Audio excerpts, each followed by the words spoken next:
मुस्तफा वो किताब है जो मोहब्बतों। अस्सलामु अलैकुम, कैसे हैं आप लोग? उम्मीद है सब खैरियत से होंगे इंशाअल्लाह ताला, और मैं भी ठीक हूँ अल्हम्दुलिल्लाह। तो आज मुंतखब अहादीस का ये कलमा तैयबा में से एक हदीस है जो हम पढ़ने वाले हैं। आप ज़रा ध्यान से सुनिए। हज़रत अब्दुल्लाह बिन उमर बिन आस रज़ियल्लाहु अन्हुमा से रिवायत है कि रसूलुल्लाह सल्लल्लाहु अलैहि वसल्लम को ये इरशाद फरमाते हुए सुना, क़यामत के दिन अल्लाह मेरी उम्मत में से एक शख्स को मुंतखब फरमाकर सारी मखलूक को रूबरू बुलाएंगे और उसके सामने आमाल के 99 दफातर खोलेंगे। हर दफ्तर हद्दे निगाह तक फैला हुआ होगा। उसके बाद इससे सवाल किया जाएगा कि इन आमाल नामों में से तू किस चीज़ का इनकार करता है? क्या मेरे इन फरिश्तों ने जो आमाल लिखने पर मुतय्यन थे तुझ पर कुछ जुल्म किया है? क्या कोई गुनाह बगैर किए हुए लिख लिया हो या करने से ज़्यादा लिख दिया हो? वो अर्ज़ करेगा, नहीं, ना इनकार की गुंजाइश है और ना फरिश्तों ने जुल्म किया। फिर इरशाद होगा, तेरे पास इन बदआमालियों का कोई उज़र है? वो अर्ज़ करेगा, कोई उज़र भी नहीं।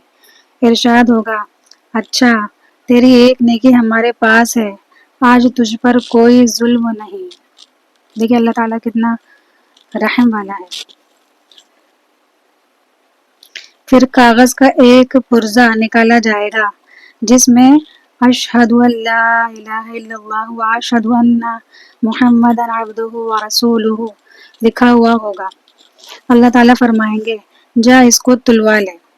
जब नाम अमाल हमारा जब तोला जाएगा तब इसमें अल्लाह ताला कहेगा कि ये जाकर तुलवा ले। वो अर्ज़ करेगा, इतने दफ्तरों के मुकाबले में ये पुर्जा क्या काम करेगा? इरशाद होगा, तुझ पर जुल्म नहीं होगा। फिर उन सब दफ्तरों को एक पलड़े में रख दिया जाएगा और कागज़ का वो पुर्जा दूसरे पलड़े में रख दिया जाएगा। दूसरे पलड़े में तो इस पुर्जे के वज़न के मुकाबले में दफ्तरों वाला पलड़ा उड़ने लगेगा। सच्ची बात यह है कि अल्लाह ताला के नाम के मुकाबले में कोई चीज़ वज़न ही नहीं रखती। देखिए कितनी प्यारी हदीस है ये। इंसान इतने गुनाह करता है, इतने गुनाह कर रहा है कि जिसकी कोई हद नहीं, हम गिन भी नहीं सकते, इतने गुनाह कर रहा है। और अल्लाह ताला के यहाँ पर जब हम जाएंगे और जब हमारे नामे अमाल हमारे सामने खोल दिए जाएंगे तो उसमें हमारे पास हमारे नामे अमाल में सिर्फ गुनाह ही गुनाह नज़र आएंगे। लेकिन अल्लाह ताला क्या फरमाएगा? देखिए अल्लाह ताला कितना रहम वाला है। अल्लाह ताला एक कलमे का कागज़ का टुकड़ा, कलमा लिखा हुआ एक कागज़ का टुकड़ा, अल्लाह ताला कहेगा कि जा नामे अमाल जब तोला जाएगा तो ये कागज़ का जो टुकड़ा है इसको तुलवा ले। और जब वो उस कागज़ के टुकड़े को जिस पर ला इलाहा इल्लल्लाह व अशहदु अन्ना मुहम्मदन अब्दुहु व रसूलुहु ये लिखा हुआ होगा तो ये कागज़ का पलड़ा जो है वज़नदार हो जाएगा। बेशक अल्लाह ताला के नाम के आगे जो है वो कोई भी चीज़ वज़न नहीं रखती है। बेशक अल्लाह ताला का नाम ही सबसे आला है और सबसे ऊँचा है और सबसे वज़नदार है। दूसरी हदीस में पढ़ने लगी हूँ, ज़रा ध्यान से सुनिए।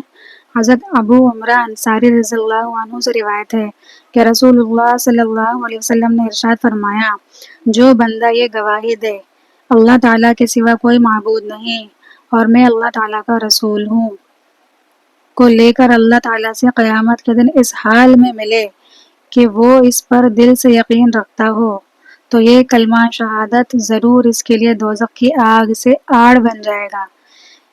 एक रिवायत में है कि जो शख्स इन दोनों बातों अल्लाह ताला की वहदानियत और रसूलुल्लाह सल्लल्लाहु अलैहि वसल्लम की रिसालत का इकरार लेकर अल्लाह ताला से क़यामत के दिन मिलेगा, वो जन्नत में दाखिल किया जाएगा, ख्वाह इसके अमाल नामे में कितने ही गुनाह हों।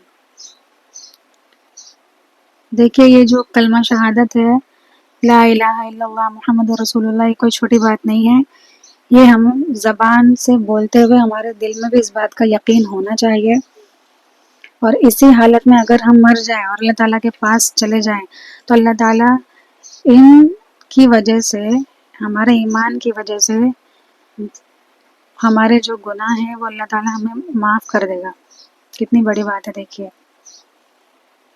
سارے گناہ ہمارے معاف کر دے گا اور ہمیں جنت میں داخل فرما دے گا انشاءاللہ تعالیٰ۔ اللہ تعالیٰ سے اچھی امید رکھیے، لیکن امید رکھنے کے ساتھ ساتھ اپنے اعمالوں کو بھی ٹھیک کیجیے۔ یہ نہیں کہ اللہ تعالیٰ نے ہمیں کہہ دیا کہ اب تمہارے سارے گناہ معاف ہو جائیں گے اگر تم ایمان والے ہو، تو اس کا مطلب یہ نہیں ہے کہ ہم جو ہے گناہ کرتے رہے، ہے نا، کیونکہ اللہ تعالیٰ نے ہمیں حکم دیا ہے نا، اچھے کام کرنے کا حکم دیا ہے اور برے کاموں سے رکنے کا حکم دیا ہے نا، تو اسی طرح سے ہمیں زندگی گزارنی ہے۔ اور رسول اللہ صلی اللہ علیہ وسلم کے تمام طریقے مبارک پر ہمیں عمل کرنا ہے۔ ہمارے پیارے نبی محمد صلی اللہ علیہ وسلم کے تمام سنت مبارک پر ہمیں عمل کرنے کی اللہ توفیق عطا فرمائے انشاءاللہ تعالی۔ اس کا فائدہ بھی سن لیجئے۔ اس کا فائدہ یہ ہے، شارحین حدیث دیگر احادیث مبارک کی روشنی میں اس حدیث اور اس جیسی احادیث کا مطلب یہ بتلاتے ہیں کہ جو شہادتیں یعنی اللہ تعالیٰ کی وحدانیت اور رسول اللہ صلی اللہ علیہ وسلم کا اقرار لے کر اللہ تعالیٰ کی بارگاہ میں پہنچے گا اور اس کے اعمال نامے میں گناہ ہوئے تو بھی اللہ تعالیٰ اسے جنت میں ضرور داخل فرما دیں گے، یا تو اپنے فضل سے معاف فرما کر یا گناہوں کی سزا دے کر۔ ہو سکتا ہے اللہ تعالیٰ ہمارے جو گناہ ہوں گے، اللہ تعالیٰ ہو سکتا ہے اپنے فضل و کرم سے اسے معاف فرما دے، یا پھر اللہ تعالیٰ کی مرضی ہو سکتا ہے کہ ہمیں اس گناہ کی سزا بھگتنے کے بعد جنت میں داخل کرے۔